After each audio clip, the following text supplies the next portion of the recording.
Kari terletak ate banta bersusun ampe-ampe sambil duduk mau menyambah lalu kena repek. Bertagak batu pelano tampi orang berbuat sakah, duduk bersabak berkerano, sepakat silang pangkah. Keganti rokok na sebatang, ketukaran sirih di cerano, keganti berjabat tangan. Assalamualaikum warahmatullahi wabarakatuh.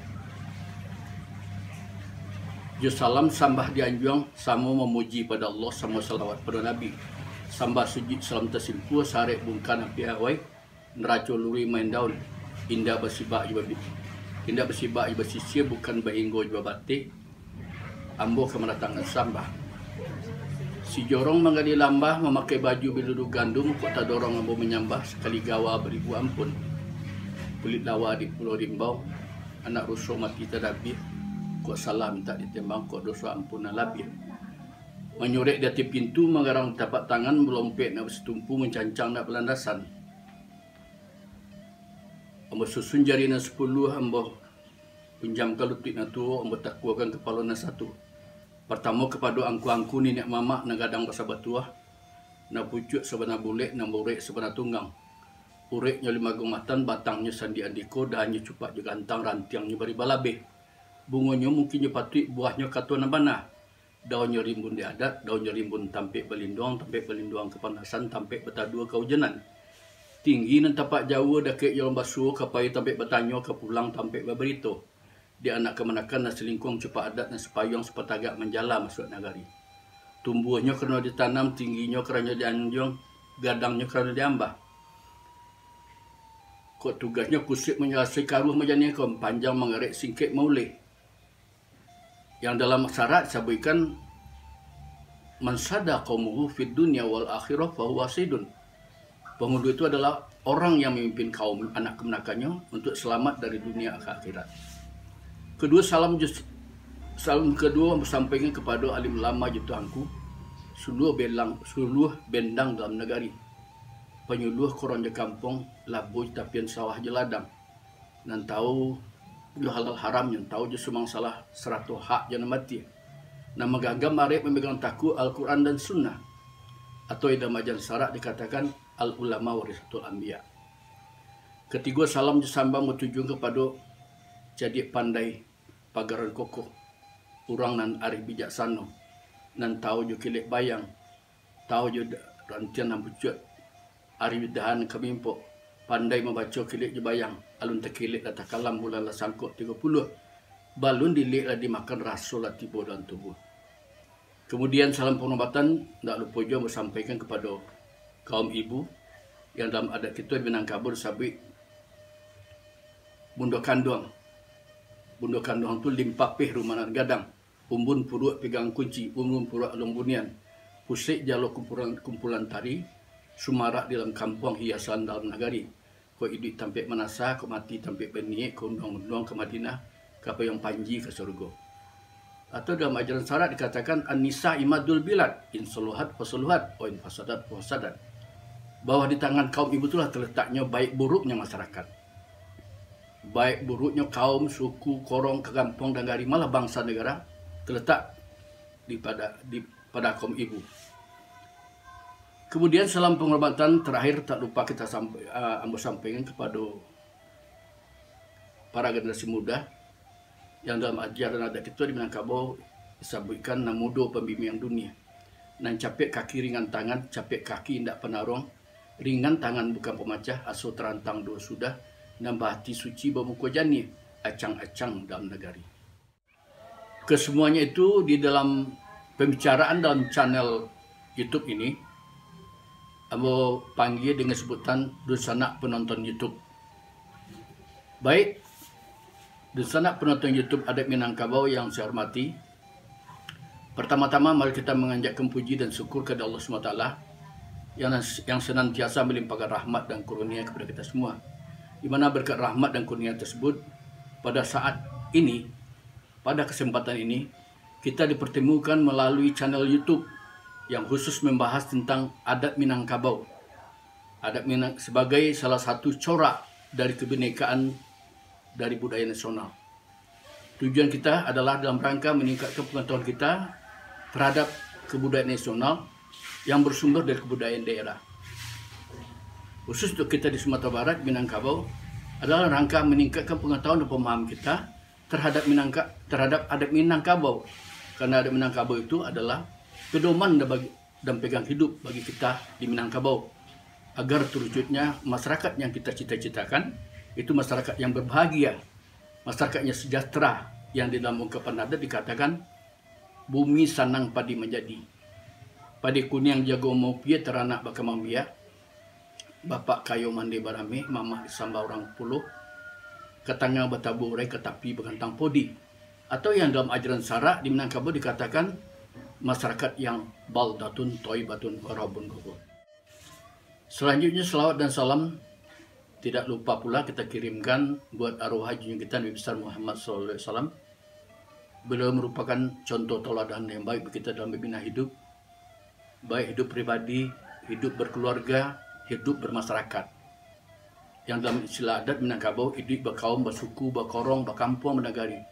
Rasulullah itulah yang harus kita contoh dan kita teladani. Dan sana penonton YouTube adat Minangkabau yang saya muliakan. Baiklah, pada kesempatan ini kita akan membicarakan ada 4 ciri khas tentang adat Minangkabau bila kita bandingkan dengan adat istiadat lain yang ada di Nusantara ini. Pertama, adat Minangkabau tersebut adalah adat dari masyarakat yang satu-satunya menganut sistem matrilineal. Sistem matrilineal adalah sistem kekerabatan yang didasarkan pada garis ibu. Yang dalam istilah adat Minangkabau basuku ke ibu, babanso ke bapak, basoko ke mama. Kita mengetahui di seluruh Indonesia ini satu-satunya menganut sistem matrilineal ini hanya orang Minangkabau. Masyarakat lain di Indonesia pada umumnya menganut sistem patrilineal, mengikut garis ayah. Itu ciri khas yang pertama dari adat Minangkabau. Yang kedua, adat Minangkabau sebagai pengetahuan sosial tidak dikodifikasikan.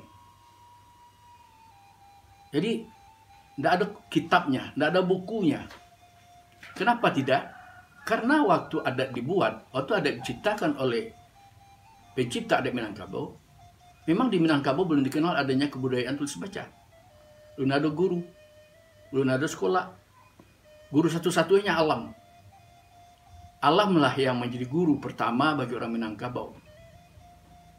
Alam yang memberi inspirasi kepada orang Minangkabau tentang bagaimana cara hidup. Dari situlah lahir istilah panakik pisau sirawi, ambil gala batang lintah, buang selodang ambil kaniru, dan setitik jadi kalawi, dan sakapai di kaunang, alam tak kambang jadi guru. Jadi alam itu yang menjadi sumber inspirasi bagi orang Minangkabau, guru pertama untuk mengatur hidupnya. Dia belajar ke alam. Itu yang kedua. Yang ketiga, ciri adat yang ketiga, meskipun tidak ada kitabnya, tidak ada bukunya, adat itu dihimpun di dalam kaedah-kaedah adat yang disebut pepatah, petiti, mamang, bidal, pantun, dan kurindam adat. Nah, di sini letak kekhasannya, ya kan? Kalimat, kata-kata yang terkandung dalam kaedah adat dan pepatah, petiti, mamang, bidal, pantun, dan kurindam adat itu bahasanya hias. Jadi bahasa indirect, tidak langsung. Ya kan? Jadi kalau kita coba memahami kalimat-kalimat, kata-kata dalam pepatah, petiti, mamang, bidal, pantun, kurindam, semuanya ya kan? Kalau kita ingin memahaminya, mengetahui arti dan makna yang terkandung dalam kaidah tersebut, di samping yang tersurat ada yang tasyirik, ya kan? Makna yang tersebut terletak yang tasyirik, gitu. Jadi untuk memahami bahasa kias itu tidak bisa kita andalkan logika semata. Kalau kita menafsirkan menurut logika semata, maka ini akan bertentangan dengan logika. Karena pepatah, petiti, mamang, bidal, pantun itu semuanya bahasa kias. Contoh saja, tempi di hati terkurung di luar. Menurut logika, tempi itu di bawah, terkurung itu di dalam. Di Minangkabau enggak, tempi di hati terkurung di luar. Kandu badan tiang tagang berjelo-jelo. Sampai lalu lunga bertokok. Inge-inge dan di hati yang bawa ke mimpok. Jadi semuanya bahasa kias. 4. Ciri adat Minangkabau yang keempat, yaitu adat Minangkabau Basandi Sarak. Sarak Basandi Kitabullah. Artinya secara harfiah, adat Minangkabau bersandi berdasarkan kepada syariat Islam. Syariat Islam itu berdasarkan kepada Kitabullah. Dalam hal ini adalah Al-Quran dan Sunnah. Jauh sebelum Islam masuk ke Minangkabau, adat Minangkabau itu basandikan kalu. Adat basandi alu. Alu artinya adalah kebenaran. Kebenaran yang didasarkan kepada keyakinan manusia waktu itu terhadap sesuatu yang gaib. Zaman Hindu dan Buddha, ya, kebenaran didasarkan pada keyakinan Hindu dan Buddha. Ya kan? Kemudian datang Islam. Ada basandi Sarak, Sarak basandi Kitabullah. Kebenaran adat Minangkabau didasarkan kepada keyakinan manusia Minangkabau terhadap sesuatu yang gaib, terhadap Allah. Allah itu Rabbul Alamin, Allah itu Malik Yaumiddin, Allah Samad lam yalid wa lam yulad wa lam yakul lahu kufuwan ahad. Jadi itu pengertian adat basandi Sarak, Sarak basandi Kitabullah. Jadi kita simpulkan ciri-ciri khas adat Minangkabau 4. Pertama, adat Minangkabau adalah adat dari masyarakat satu-satunya yang menganut sistem matrilineal di Nusantara ini, yaitu Minangkabau. Yang kedua, adat Minangkabau itu tidak dikodifikasikan, tidak dibukukan, tidak ada kitabnya. Ya kan?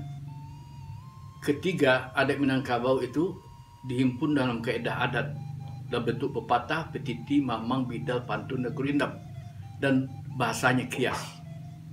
Bahasa kias menafsirkannya tidak bisa diandalkan logika. Kalau diandalkan logika, dia akan bertentang dengan logika kita.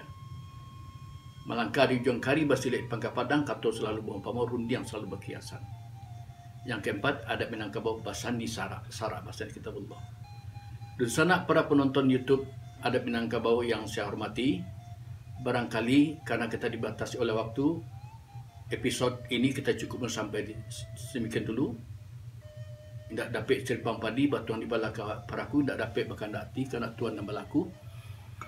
Tidak ada bikudu dan bagatah hantar ko biraju keladi, tidak ada manusia yang tak salah hantar ke Tuhan dengan Nabi. Salah ke Tuhan minta tobat, salah ke manusia minta maaf. Saya sudah dengan bila taufiq wal daya. Wassalamualaikum warahmatullahi wabarakatuh.